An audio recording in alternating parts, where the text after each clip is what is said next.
Kita beralih ke informasi lainnya, pemirsa. Majelis Kehormatan Mahkamah Konstitusi atau MKMK menjatuhkan sanksi perberhentian Anwar Usman dari jabatan Ketua Mahkamah Konstitusi. Ya, MKMK menyatakan Anwar Usman terbukti melakukan pelanggaran etik berat terkait putusan batas usia minimal calon presiden dan juga calon wakil presiden dalam pemilihan presiden. Pasal 169 huruf Q Undang-Undang Nomor 7 Tahun 2017 tentang Pemilihan Umum selengkapnya berbunyi, berusia paling rendah 40 tahun atau pernah sedang menduduki jabatan yang dipilih melalui pemilihan umum termasuk pemilihan kepala daerah.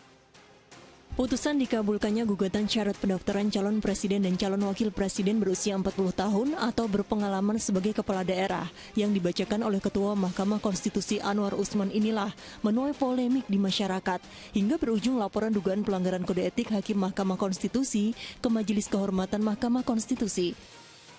Dalam sidang perkara dugaan pelanggaran kode etik Hakim MK yang digelar di Gedung Mahkamah Konstitusi di Jakarta hari Selasa, Ketua MKMK Jimli Asyidiki membacakan putusan yakni menjatuhkan sanksi pemberhentian Anwar Usman dari jabatan Ketua MK.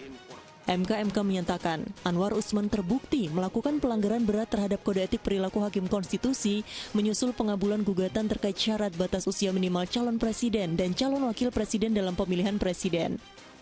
Dalam putusan tersebut, MKMK juga memerintahkan Wakil Ketua MK untuk memimpin penyelenggaraan pemilihan pimpinan MK yang baru.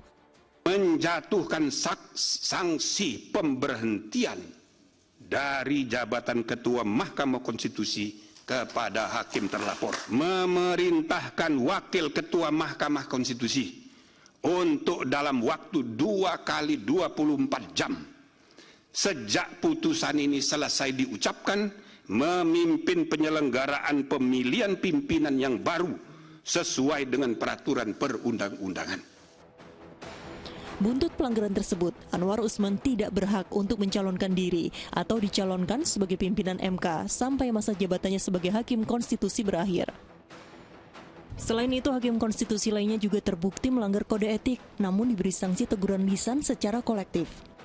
Kendati begitu, MKMK tidak berwenang mengubah putusan MK tentang batas usia minimal capres dan cawapres. MKMK hanya berwenang mengadili perkara pelanggaran etik.